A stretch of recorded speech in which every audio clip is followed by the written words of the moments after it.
There was no joy in the drugs. I just didn't know any better. As we all live in a society of comfort that tries to push away discomfort at any cost, today's guest, Bambos, and his journey of self-exploration by pushing himself every single day, You fucked up.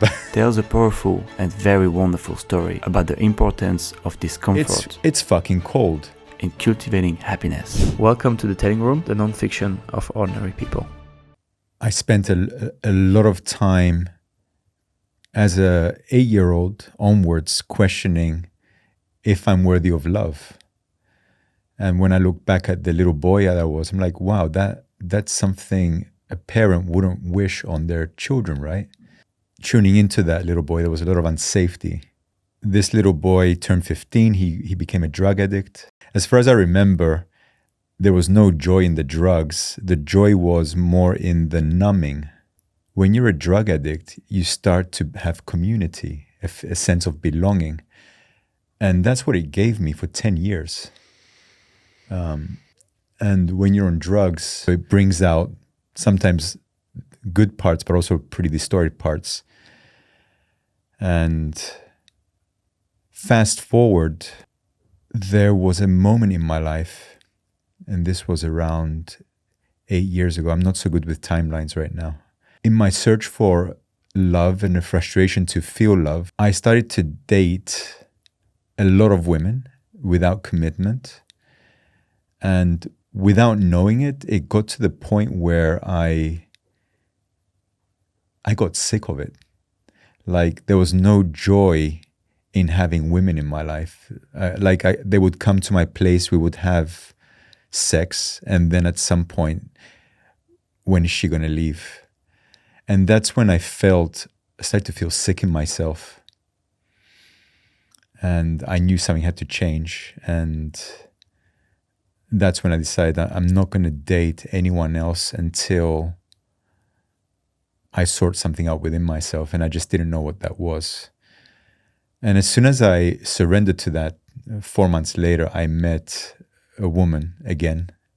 And I fell into the same trap, fell in love with her.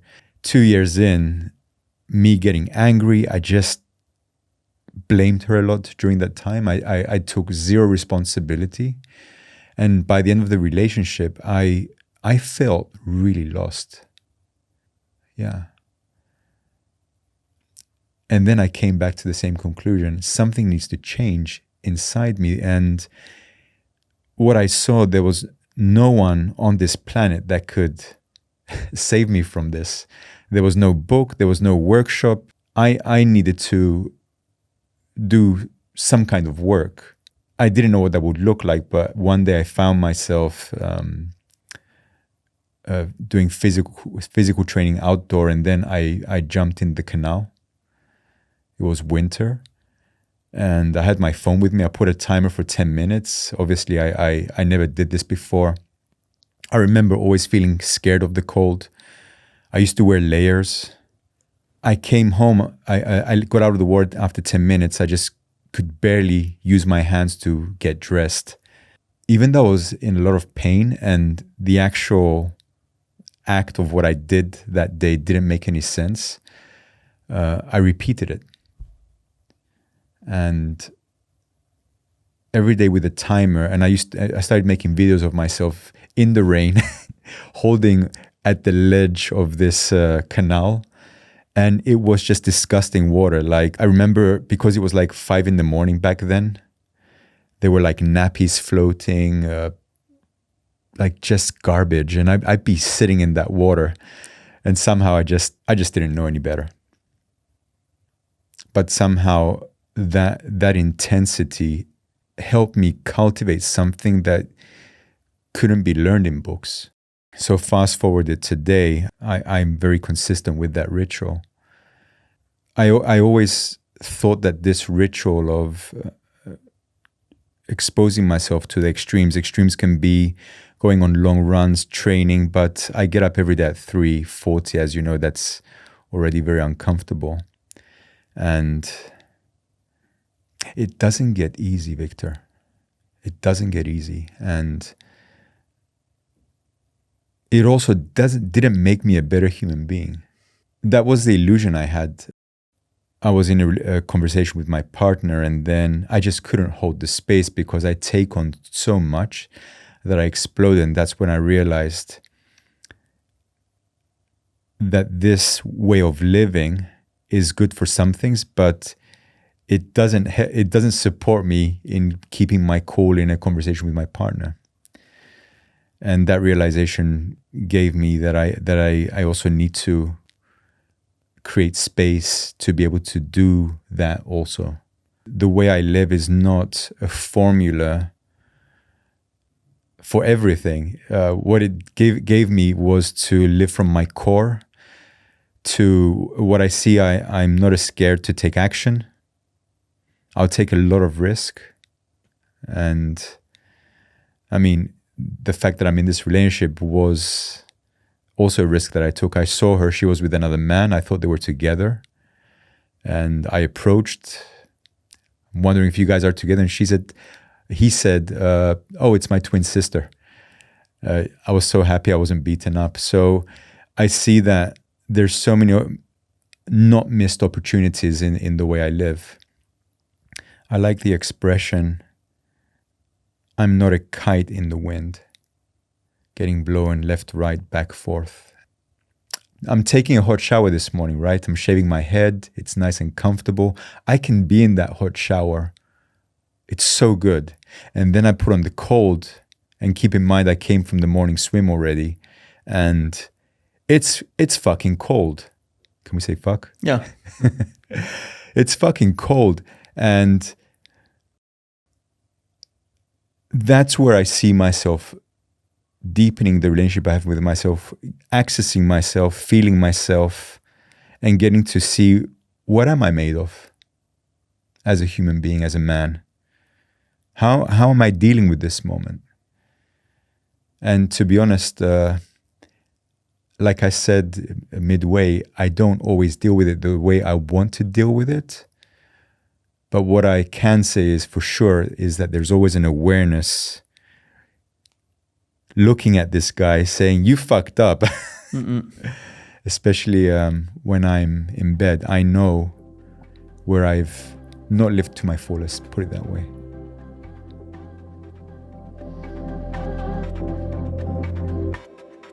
Thank you for the story. We know each other. I think that's important to mention. We've worked together, so I know you quite well. And before getting into my curiosity and the questions I have for you, I would like to ask you, who are you? Who am I? Yeah. How do you answer that question? Take it as you want. It's Bambos. My second name is Charles. And I avoid for many years using the name Charles because I was bullied for the name Charles for many years. I'm 47. I'm a photographer. And the way I started my business, and I called my business Unmask Photography, because I spent my whole life hiding. I believed that I was not good enough, who I was, and I had to wear a mask in order to be loved, which got me into trouble because I was a very bad liar. And at some point I went the other extreme. I'm not going to hide anymore. So as a photographer, the invitation I have for my clients, I create the space where they get to share how they are in the moment, like how are you right now? And you'll get amazing stories from people if you really ask that question. Some of my favorite stories are, I'm fat, I thought I would lose weight. I booked you 3 months ago and I didn't lose weight, so I'm here and I don't like myself. And what I've learned also from my own mentor, Andy Shalev, as you know, in order to be comfortable with someone telling you I'm fat, I'm not good enough, you need to be also okay with the parts of you that you're not okay with. What are the parts today that you're not okay with? At the moment? Yeah. Something that I'm struggling with right now is food. I intermittent fast between 7 and 1:30, and Okay. And now I feel in top shape. That's what I'm curious about, because the way you live your life to me, it feels like most people would go about their day in comfort, right? I wake up, I take a warm shower, I stay in bed. And then sometimes I will put myself through in comfort. And most people do. But you go away the opposite. You live your life in discomfort. And sometimes you bring comfort. So when do you bring comfort? In terms of comfort, Victor, I never prioritized sleep. There was also a period where I only slept 4 hours a day. So I am prioritizing sleep, but in general, I'll push myself, especially when I don't feel good, because if I don't feel good, it's more easy to stay in bed. And most people are not me. So I want to give you context. I have been under financial stress since November. I didn't have work in. And I'm constantly faced with this. So this is something, guys, that I don't have together. My finances, I'm 47, not there. And it's also a choice. I'm a photographer. And as a photographer, I've kind of made my choice to make a living out of that. Now, if I am having all that stress coming in, staying in bed is not a choice anymore, because it's so easy to get depressed. And I have to tell you, between November and February, I considered ending my life so many times. Even when I'm swimming, like how far out can I swim when it's storming, and will I be able to come back? Putting yourself through the extremes increases your will to live. So I think that's been counterbalancing my inner, I just want to end this, I'm tired. I'm tired of the constant struggle. So most people, I would say, might not even need this way of living unless they have a sense of urgency. And normally people that might come to me are people that have hit that edge. Are you not afraid to tire yourself? You're mentally as also physically? No. I'm tired. I'm scared of giving up, actually. Why? Yesterday, I had a thought which kind of, it was just a thought, right? But it was like the day, like if I do this until I'm 80 or 90 years old, the day I don't get up is probably the day I want to die. That's probably the day when I say it's enough. And I really feel that. I don't like it. Like, let's get one thing straight. I hate getting up early. I hate the cold. I hate, like me and Anna go out, she's wearing these layers and I'm like in my shorts. I can't say that I'm excited to be outside. I mean, and part of it is like, come on, man, be comfortable so you can relax next to your partner. But I'm committed to this way of living. So I don't give myself that slack, put it that way. Because then I don't know if I can find that balance. What do you feel when you wake up in the morning and you just go into the cold? What is the feeling? I can tell you that my heart pounds when I hear the alarm. I put it off, and then I'm standing in the kitchen like a zombie with the phone in my hand, waiting. Shall I go back to bed? Shall I go back to bed? And like, no. Put the phone down. You've slept. You've rested today. It was a good sleep. Get out. So when I go out in the cold, this morning I was frozen before I got to the water. My fingertips were all white. I'm in my body. I'm feeling things happening to it, but it's okay. Someone told me yesterday, a woman told me, "Are you not cold?" And I'm like, "I am." And somehow there's something, it's almost like she's saying, "Are you not uncomfortable?" And there's something in our society which says you shouldn't be uncomfortable. And I would say the opposite. So something that comes in my mind is when I look at your past as being a drug addict, it could feel like you're trying to punish yourself for having done that. I've always been extreme. I mean, during my drug addiction, I intentionally tried to kill myself 5 times. So there is something there. I've been told the way you live is a coping mechanism. I've been told a lot of things, and it might be true, right? Mm-hmm. But I don't know any other way to live, because when I go to bed at night, not getting up, I don't know how I'm going to face my day. Like I do cold emailing. I have to look at my bank account and feel that pain. I need, like, there's so many things which pain me. I think if I didn't do these, I don't think I would even be able to hold myself yet, even being in a relationship. And right now I'm with a woman, loving, committed relationship. We want exactly the same thing. And I feel very blessed in that way. Of course, we have our own challenges, but I don't need Anna to feel love. And I think I was already in that space before I met her. I say I think I was in that space before I met her, but being in a relationship, you get mirrored, and my capacity to love her is also my capacity to be with myself, right? So I'm trying to find a way to make you relatable for people, because you live such an extreme lifestyle. Well, put it this way. When I came back to Amsterdam 8 months ago, Victor, I had around 3 or 4 friends that were going through even suicidal thoughts. And one of them did end up going into a mental hospital.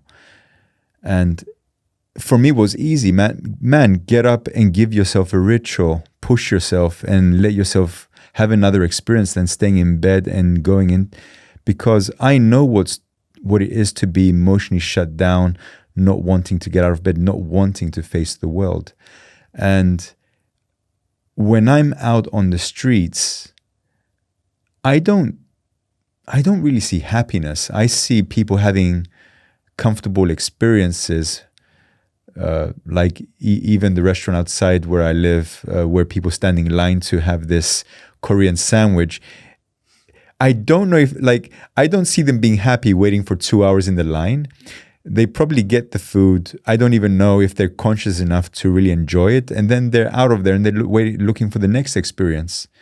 So I don't know if I can be relatable, but what I do know is if people stopped numbing themselves to all these impulses, like I stopped using, I took Instagram off my phone because I just saw it was another thing pulling at me all the time. Like, wow, this thing keeps pulling at me. Like, you might say, oh, I'm listening to, I might watch a snippet from a nice podcast or whatever, but still it's pulling at me. And I want to have more, what I said, don't want to be this kite getting pulled all the time by my senses. So, and as I'm walking down the street, probably being judged because I'm always wearing shorts and a tank top. Today I wore this because we're on the podcast. But the people that are judging me are also the people that are scared. They don't understand what's going on when they look at me. It confuses, like, it's snowing. What's this guy doing? It's raining. If they did have the ability to tune into their thoughts or their comments about what they're experiencing with me, they might start to discover things about themselves that they're not at peace with. This, as you know, I get up at 3:40 in the morning. I'm out of the house by 4. I'm riding my bike. It was Friday night yesterday, so a lot of people go out.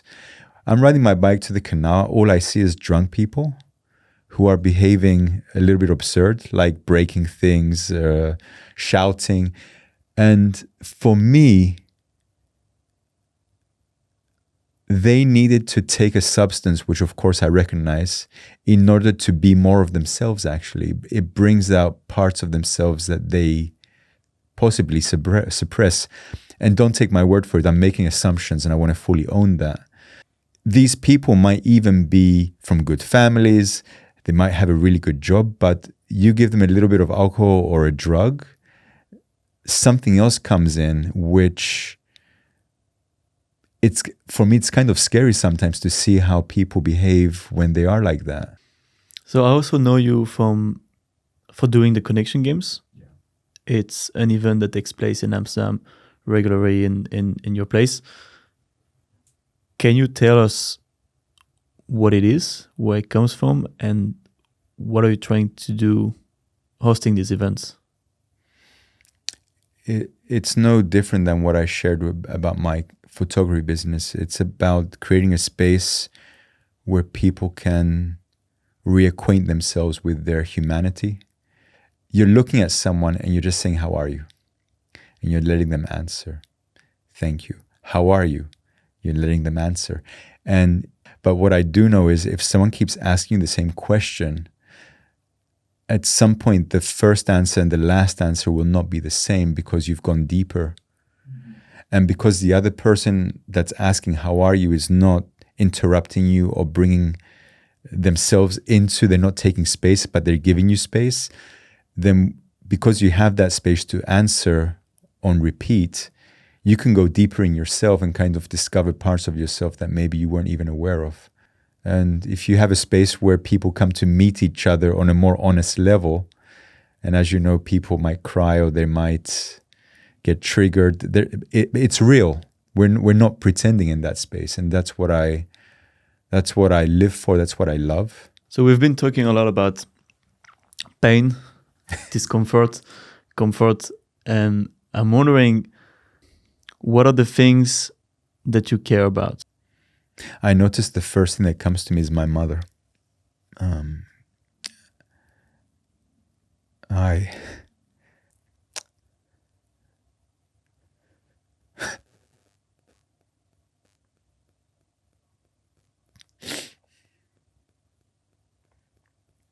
I feel I put her through a lot. And I blamed her for many years. As I'm 47 at the moment and knowing that life is short, I try to tell her as much as possible that I love her. But my family in general, Victor, you don't choose them, but it's funny that I love and respect each one of them. Thank you for joining us. Thank you for being the first guest. That was short and dark for you to join us. I appreciate how honest you were, and I hope the story will relate to people. It's gonna land on people that it has to land, and it will touch some people. That's what I hope it will. So thank you for joining us. Bambos Unmask Photography, that I will highly recommend if you need a photo shoot in Amsterdam. And thank you for staying with us during this moment. We are the Tanning Room, and I will see you in 2 weeks for the next episode.